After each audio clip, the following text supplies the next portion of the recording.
update ng bayan, maasahan anumang panahon.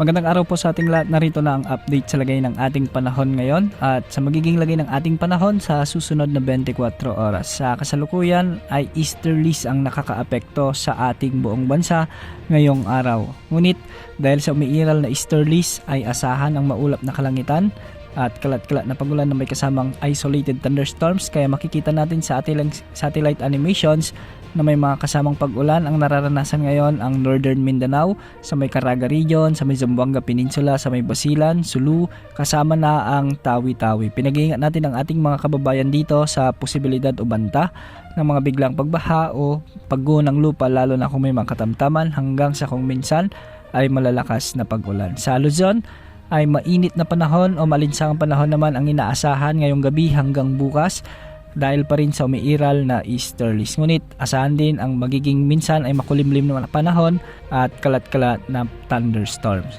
Sa Visayas ay posible rin ang mga kalat-kalat na pag-ulan dulot ng maiiral na localized thunderstorms dulot ng easterlies. Kaya maraming lugar pa rin ang makakaranas ng malinsangan o mainit na panahon. Sa nalalabing bahagi ng Mindanao kasama na ang Palawan ay magiging maulap naman ang mga papawirin, ngunit minsan ay may mga kalat-kalat ding pag-ulan ang inaasahan.